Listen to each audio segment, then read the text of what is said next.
The road was nearly empty that night, save for a few cars rolling by, their headlights bouncing off the wet pavement. The hum of an old jazz tune filled the quiet space of Lieutenant Commander Renee Dawson's car as she drove through the outskirts of Birmingham, Alabama. It was late, just past 11 p.m., the kind of hour where most people just wanted to get home. She had been on the road for nearly 2 hours, exhaustion creeping into her muscles, but her mind was still sharp. She wasn't in uniform, just a simple black sweater and jeans, her hair pulled back in a no-nonsense ponytail. There was no reason for anyone to notice her, no reason for the tension that suddenly curled in her stomach when she saw the red and blue lights flashing in her rearview mirror, gaining on her fast. She sighed, more out of frustration than fear, and signaled before pulling onto the shoulder. She put the car in park, exhaled slowly, and kept both hands on the steering wheel, just as she had been trained to do. The white patrol car rolled to a stop behind her. The officer took his time getting out. When he finally did, he moved like a man who expected obedience. Heavy boots scuffing against asphalt, one hand resting on his belt, the other gripping a flashlight that flicked on as he approached. Renee turned her head slightly, watching him through the side mirror. The name on his badge caught the light. Briggs. License and registration. No greeting, no explanation. His voice was flat, practiced, impatient. Renee met his eyes in the mirror, then moved slowly, deliberately, reaching into the glove compartment to retrieve her documents. She handed them over, her fingers steady. "Was I speeding, officer?" she asked, her voice calm. Briggs didn't answer right away.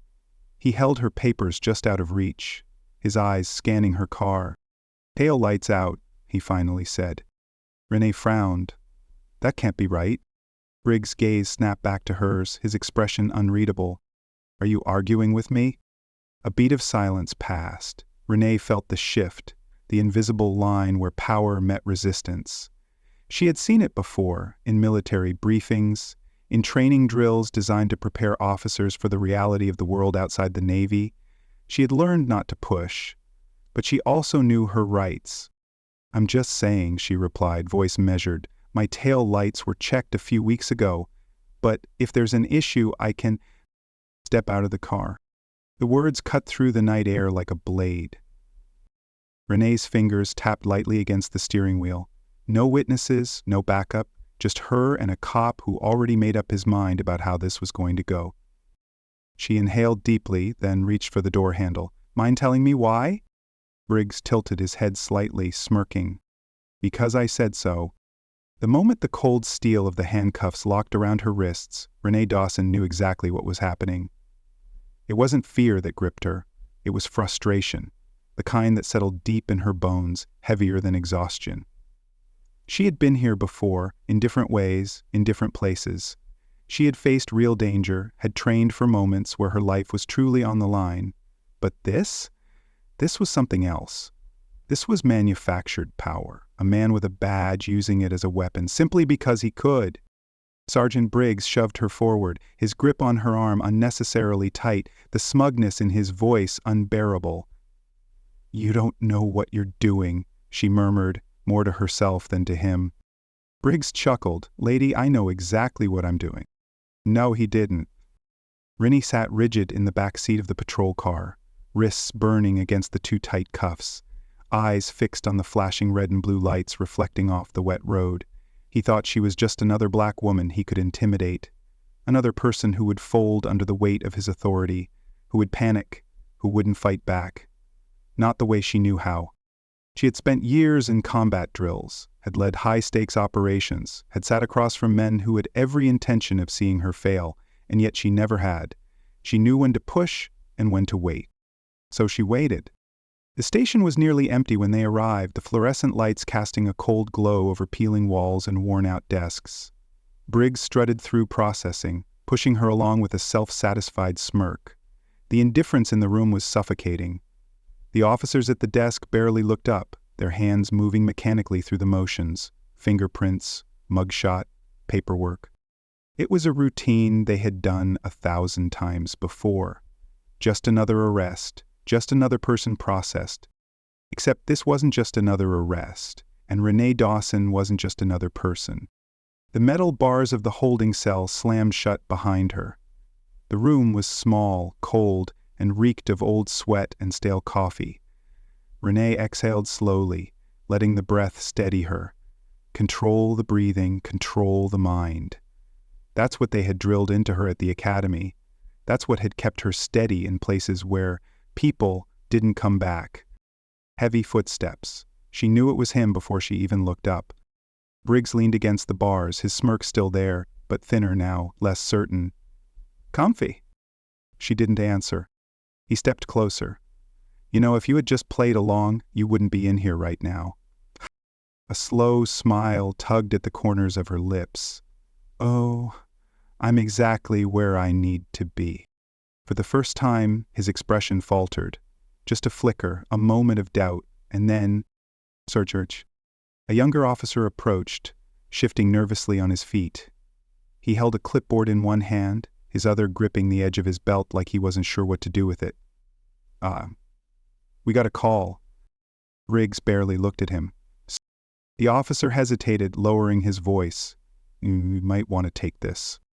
Renee didn't need to hear the rest. She already knew. It didn't take long. 10 minutes, maybe, 15. The hush of conversation in the hall, the unmistakable edge of Briggs's voice as he argued, then the heavy stomp of boots against the linoleum floor. Briggs appeared again, but the smugness was gone. His face was tight, jaw clenched, his hands curled into fists at his sides. "What the hell did you do?" he demanded. Renee leaned back against the wall, stretching her legs out in front of her. "I didn't do anything." She tilted her head slightly, watching him. "But people talk, and some of us have friends in very high places."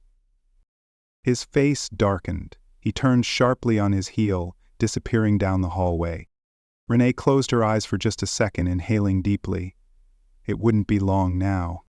Morning light spilled through the narrow courthouse windows, stretching long streaks of gold across the polished floors. The air was crisp, charged with an energy that Renee Dawson could feel deep in her bones. She stood at the defendant's table, not as a prisoner, not as a woman wrongfully arrested, but as a force, composed, unshaken, and waiting.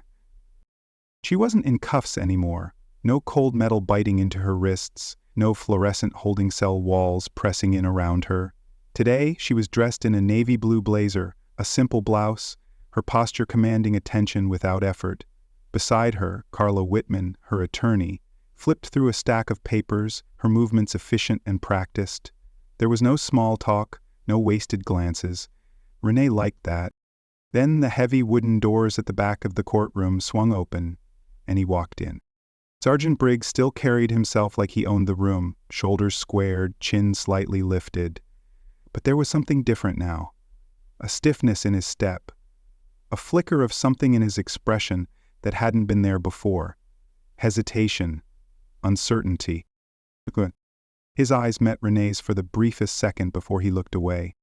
Judge Alan Kirkland entered, an older man with tired eyes that had seen far too much of this kind of case. He adjusted his glasses, flipping open the case files in front of him. "All right," he sighed. "Let's get to it." The prosecutor stood, clearing his throat. "Your Honor, we have reason to believe that the defendant, Lieutenant Commander Renee Dawson, was unlawfully detained without probable cause. Furthermore, new information suggests a pattern of misconduct involving the arresting officer, Sergeant Daniel Briggs." A murmur rippled through the courtroom. Briggs shifted in his seat. The judge peered at him over his glasses. "Sergeant Briggs, care to explain?" Briggs leaned forward, clearing his throat. "Your Honor, the defendant was uncooperative during a routine traffic stop." The prosecutor didn't even let him finish. "Uncooperative?" He lifted a document from the table. "Lieutenant Commander Dawson's record shows a distinguished military career, graduate of the Naval Academy, multiple commendations. No criminal history, no outstanding citations. Are you telling me that despite all this, she was such a threat that you had to arrest her over a broken taillight?" Briggs opened his mouth, shut it. The silence stretched. The prosecutor continued.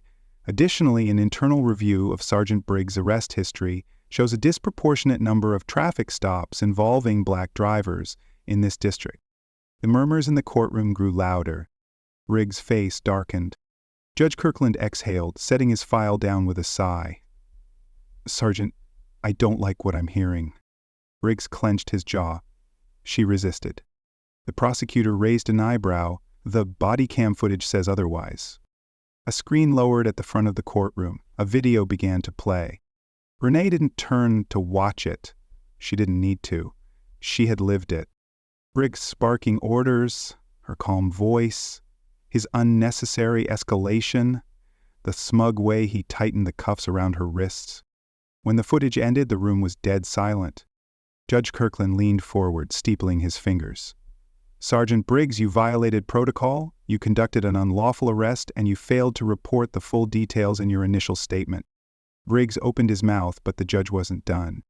"The charges against Lieutenant Commander Dawson are hereby dismissed." His gavel came down, sharp, final, "and I strongly suggest an internal investigation into Sergeant Briggs' conduct." The tension in the room snapped like a pulled rubber band.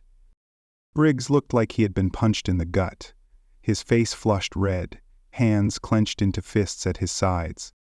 Renee simply exhaled. Slowly, controlled. She never had a doubt. As she stood gathering her things, she glanced toward him one last time. Their eyes met. No words were exchanged. They didn't need to be. Because this time, she wasn't the one who had to fight for her reputation. Briggs was. Sergeant Daniel Briggs stormed out of the courtroom, his heavy footsteps echoing down the polished hallways. His face was tight, his jaw clenched, his hands balled into fists at his sides. He could feel the eyes on him. Officers, court staff, even reporters who had shown up after word of the case had spread. He wasn't used to this. He was used to walking into a room and commanding respect, if not outright fear. But now, that power, the authority he had always wielded so effortlessly, felt like it was slipping through his fingers. And then came the worst part. "Sergeant Briggs." The sharp voice cut through the murmur of the hallway. He turned. Chief Eldon Baker stood there, arms crossed over his chest, his expression unreadable. A man who had spent over 30 years in the department, a figure of authority that even Briggs couldn't ignore. Briggs straightened. "Sir." Baker studied him for a long moment, then, with a curt nod, motioned for him to follow. The walk to the chief's office was silent, but the air between them was thick with unspoken tension. When they stepped inside, Baker shut the door with a quiet finality. He didn't take a seat behind his desk. He didn't offer Briggs a chair. He simply stood there, staring, before tossing a thick file onto the desk. It landed with a heavy thud. "What the hell were you thinking?" Baker's voice was low but sharp. Briggs exhaled sharply, crossing his arms. "I was doing my job." "Your job?" Baker scoffed, flipping the file open. "That's not what it looks like from here," he gestured to the pages in front of him. The arrest reports, the body cam transcript, the internal complaint files that had suddenly been dragged into the light. The body cam footage, the arrest history, the fact that you didn't even know who you were arresting. Briggs' nostrils flared. "What does that have to do with anything?" Baker's expression hardened. "Everything." His voice was ice. "This wasn't some random woman, Briggs. This was a high-ranking Navy officer. You think this is just going to disappear?" Briggs looked away, grinding his teeth. "She was disrespectful. She questioned you," Baker cut in, his voice like a whip. "That's not a crime." Briggs scoffed, shaking his head. "You don't get it. People like that—" Baker's expression turned cold. "People like what, Briggs?" Silence. Briggs swallowed but said nothing. Baker let out a slow breath and rubbed his forehead. "The DD is reviewing every single one of your cases from the past 5 years.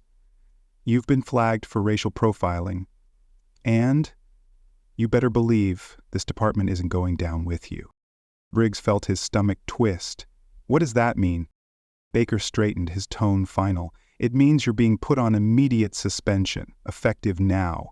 Internal Affairs is investigating, and if they find what I think they're going to find—" He shook his head. "Your career is over." The words hit Briggs like a punch to the gut. His face burned, his mind raced. This is bull. Baker held up a hand. Don't finish that sentence. His voice was razor sharp. Pack up your desk. And if I were you, I'd get a lawyer. Briggs stood there, fists clenched, his world unraveling in real time. For the first time in his career, he realized he wasn't untouchable. Across town, Renee Dawson sat in a quiet cafe, stirring a cup of coffee as she scrolled through her phone. The case had already made headlines. The footage had gone viral. Lieutenant Commander wrongfully arrested, officer under investigation. She wasn't surprised. She had known from the second she stepped out of her car that night how this would go. She had seen men like Briggs before, entitled, arrogant, used to bending the law in their favor. But this time, he lost. Her phone buzzed, a message from her attorney. Briggs has been suspended, might face charges. Renee took a slow sip of her coffee. Good. Kendrick Robinson sat in his office, staring at the fine slip on his desk. A $500 penalty for being 5 minutes late to a municipal court hearing. It wasn't the fine itself that angered him, it was the principle. He had seen others come in late, seen them get nothing more than a disapproving look or at worst a mild warning. But when he, a federal prosecutor with an impeccable record, walked in, Judge Charles Whitman barely let him sit down before issuing the fine. He knew what it was. He had seen it before, felt it before, that quiet, insidious bias, the kind that was easy to dismiss if you weren't paying attention. But Kendrick had spent his career paying attention. He tapped his fingers against the desk, exhaling slowly. He could let it go. He could chalk it up to just another day in a flawed system. But that wasn't who he was. So he started digging. At first, it was just a few case files, instances where Judge Whitman had issued excessive fines or harsh rulings for minor infractions. But the deeper Kendrick went, the clearer the pattern became. The judge's decisions disproportionately affected Black and Latino defendants. Higher fines, harsher sentences, reduced leniency. This wasn't just a one-time offense, it was systemic. And Kendrick wasn't about to let it slide. The story broke 3 weeks later. A South Carolina judge under fire for alleged racial bias in sentencing. The headline was plastered across every major news outlet. The morning Kendrick walked into the courthouse, he felt the shift in the air. Conversations hushed when he passed. Court clerks glanced at him, then quickly looked away. And then there was Judge Whitman. The older man sat at the bench, his face tight, his eyes scanning the room like he was searching for an escape route. Kendrick took his seat at the prosecutor's table, setting down his briefcase with careful precision. He didn't need to say anything. The weight of the moment said it all. The courtroom doors opened, and in walked a representative from the Judicial Review Committee. Whitman's jaw clenched. The hearing was brief but brutal. Evidence of disparities in his sentencing. Testimonies from public defenders. Statistical analysis proving Kendrick's findings were not just coincidences, but a clear, consistent bias. And then the final blow. Effective immediately, Judge Whitman is placed under investigation and suspended from his duties pending further review. Kendrick watched as the color drained from the judge's face. It wasn't always loud, it wasn't always dramatic. Sometimes it came in quiet moments, in stacks of files, in undeniable facts. But today, justice was swift. Later that evening, Kendrick sat in his car, hands resting on the steering wheel. His phone buzzed. Another email, another interview request.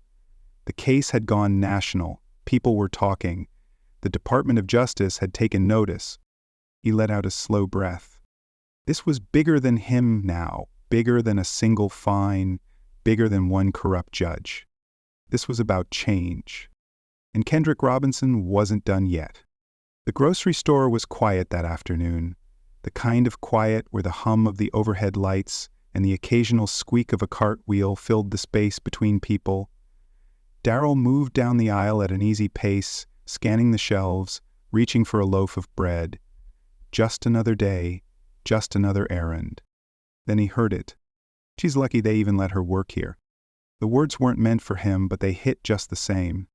He turned his head slightly, catching sight of an elderly white woman standing near the dairy section. Her expression was mild, almost casual, like she had merely commented on the weather. The young cashier she was speaking about, a girl no older than 19, stood frozen behind the register, her fingers gripping the edge of the counter. Her brown skin darkened with embarrassment, her eyes darting to the floor. Darryl exhaled slowly. He could have ignored it, he could have walked away, let the moment pass like so many before it. But that wasn't who he was. He moved toward them, setting his basket down with deliberate care. The elderly woman looked up, startled by his presence, but she didn't step back. "Excuse me," Darryl said, his voice steady, his tone calm. "What exactly do you mean by that?" The woman blinked. "I was just saying." "No, I heard what you said." His gaze held hers, unwavering. "I'm asking what you meant." Her lips pressed into a thin line. She glanced around as if expecting support from other shoppers, but the store had gone still. People were listening. She lifted her chin slightly. "I just meant people like her should be grateful for the opportunities they get." Darryl felt the weight of the moment settle in his chest. He had heard these words before, in different forms from different mouths. A lifetime of microaggressions disguised as opinions. He nodded slowly. "You know, my great-grandfather was born in this country, but he wasn't allowed to own land. My grandfather fought in a war for a country that still saw him as less than. My parents worked twice as hard to be given half the chances, and yet here I stand, in the same store as you, with the same rights, breathing the same air." He took a small step closer, his voice never rising, never shaking. "So tell me, ma'am, what exactly should she be grateful for?" The silence was thick. The young cashier's eyes flicked up, meeting his for a brief moment, something shifting in her expression. Gratitude, maybe. Strength. The elderly woman's mouth opened, then closed. For the first time, she looked uncertain. Darryl didn't need her to apologize. He didn't need her to argue. He just needed her to think. After a long moment, she turned and pushed her cart away without another word. Darryl let out a slow breath. He turned to the cashier, offering a small nod. "Thank you," she whispered. He gave her a reassuring smile. "You don't owe anyone gratitude for what you've already earned." As he walked toward the checkout, he noticed something. The people who had been watching, the other customers, the employees, they weren't just staring. And that was enough. Because change doesn't always come in grand gestures. Sometimes it comes in quiet moments, in conversations that make people uncomfortable, in truths that demand to be acknowledged. And today Darryl had spoken one of those truths. The courtroom was alive with quiet murmurs, the kind that filled the space before something significant happened. Marcus Bennett sat at the defendant's table, his hands folded neatly in front of him. 19 years old, dressed in a crisp button-down and slacks, he didn't look like someone who had been accused of stealing a car. But here he was, facing charges that could change the course of his life. Judge Samuel Whitaker, an older man with deep lines etched into his face, sighed as he flipped through the case file. He had seen too many young men sit where Marcus now sat. He had stopped expecting much from them a long time ago. At the prosecution's table, Eric Langston smirked slightly as he adjusted his tie. This case was supposed to be easy, open and shut. A stolen car, a suspect caught near the scene, witness testimony placing him in the area. And then there was Marcus, representing himself. Langston barely contained his amusement. This kid thought he could stand up against a trained prosecutor? This would be over in minutes. The judge cleared his throat. "Mr. Bennett, you've waived your right to an attorney." "Yes, Your Honor," Marcus replied smoothly. His voice was steady, composed. Judge Whitaker adjusted his glasses. "Are you certain about that?" "I am." The prosecutor leaned forward.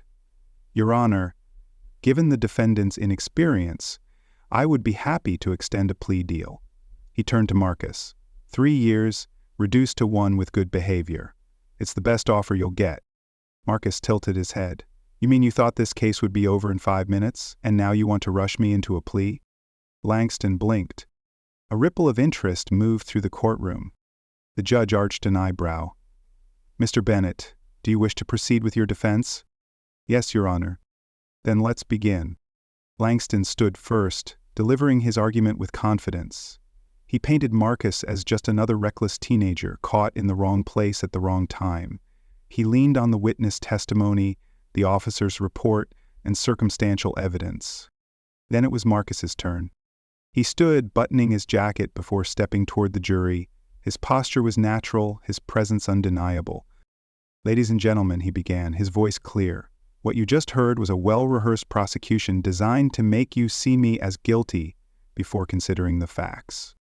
A pause. He let that settle. "The officer who arrested me," Marcus continued, "claims I was near the scene of the stolen car, but what he didn't mention is that I was blocks away, walking toward my cousin's house, a fact conveniently missing from his report." He held up a document. "Here's a sworn statement from my cousin who was expecting me that night." Langston shifted in his seat. Marcus walked slowly along the jury box. "The so-called witness who placed me near the car, a man with 2 prior arrests for filing false police reports. Did the prosecution tell you that?" A murmur rippled through the room. "And the stolen car?" Marcus turned to the judge, his voice unwavering. "Not a single fingerprint of mine was found inside. No physical evidence connecting me to the crime at all." He glanced at the prosecutor. "Isn't that correct?" Langston's jaw tightened. "Yes or no?" Langston exhaled. "Yes." Silence. Marcus turned back to the jury. "Ladies and gentlemen, if there's one thing I've learned from studying law, thanks to my mother, who's a paralegal, it's that the prosecution is supposed to prove guilt beyond a reasonable doubt." He let the words linger. "And what you just heard is full of doubt." The courtroom was still. Judge Whitaker leaned back in his chair, watching the young man before him with a newfound interest. It didn't take long for the jury to decide. Not guilty. Langston sat stiffly, his confidence drained. Marcus exhaled slowly. He had done it. As he gathered his things, he caught the judge watching him. There was something different in his expression now. Not condescension, but curiosity. "You have a talent, Mr. Bennett," the judge said quietly. "Have you considered law school?" Marcus smiled. "I have now." The courtroom air was thick with expectation. Malik Carter stood at the defendant's table, his hands resting lightly on the surface, his posture steady. At just 19 years old, he should have felt out of place here, surrounded by polished attorneys, court officials, and a judge who had already written him off before the trial even began. But he didn't. Judge Leonard Hayes adjusted his glasses as he glanced down at the case file, his expression unreadable. Across the room, Prosecutor David Thornton leaned back in his chair, smirking. This case was routine for him. Another young black man accused of grand theft auto. He expected this to be over quickly. What he didn't expect was Malik standing before the court without an attorney, ready to defend himself. "Mr. Carter," Judge Hayes sighed, "you've chosen to represent yourself?" "Yes, Your Honor," Malik said smoothly. His voice was calm, deliberate. The judge peered at him over the rim of his glasses. "Are you sure about that?" Malik nodded once. "I am." Thornton chuckled under his breath, shaking his head. "Your Honor, given the defendant's lack of legal expertise, I'd like to offer a plea deal. 3 years in prison, reduced to 18 months with good behavior." Malik tilted his head. "You think I should take a deal for a crime I didn't commit?" Thornton shrugged. "It's a generous offer." Malik exhaled slowly, then turned to the jury. "I'd rather you hear the facts." The judge nodded for the prosecutor to begin. Thornton moved quickly, laying out his case with practiced confidence. The car had been stolen late at night. Malik was found a few blocks away. Officer Marcus Delgado identified him as the suspect based on a vague witness description. When it was Malik's turn to speak, he moved with a quiet authority that made the room sit up a little straighter. "Ladies and gentlemen," he began, "the prosecution wants you to believe this case is simple, but simple doesn't mean true." He turned to Thornton. "The officer who identified me, Officer Delgado, made that call from 30 feet away at night under a flickering streetlight. His report doesn't mention whether he actually saw my face or just assumed I fit the description." Thornton's smirk faded slightly. Malik continued, his voice steady. "And that witness statement? It described someone taller than me with dreadlocks. I've never had dreadlocks a day in my life." A murmur moved through the jury. He walked toward the evidence table. And the stolen car? He glanced at the judge. No fingerprints, no DNA, no surveillance footage, just an assumption. He let the weight of his words settle. The silence in the courtroom shifted. The jury returned their verdict in less than 20 minutes. Not guilty. Thornton sat frozen. Judge Hayes stared at Malik a moment longer, then gave a small nod. As Malik gathered his things, he felt eyes on him, not of pity, but respect. For the first time, he saw it clearly. His future. And it looked a lot like law school. Life teaches us that silence can often feel like the safest choice. But as these stories show, true change happens when we have the courage to stand up for what is right. Whether it's confronting injustice, challenging biases, or simply refusing to be intimidated, every moment of resistance matters. Lieutenant Commander Renee Dawson, Kendrick Robinson, and Malik Carter all faced situations where the odds were against them, yet they chose to push back, not with anger, but with intelligence, patience, and unwavering resolve. For those of us who have lived long enough to see history repeat itself, we understand that justice is not given freely. It is demanded. It is built through small, deliberate acts of courage, speaking up when something feels wrong, teaching the next generation to recognize their worth, refusing to accept unfair treatment as the norm. We may not all stand in courtrooms or face public scrutiny, but in our own lives, we are constantly given opportunities to make a difference. The lesson is simple. Strength is not just in words, but in action. And when we choose to act with wisdom and integrity, we shape a future where fairness is not the exception, but the expectation.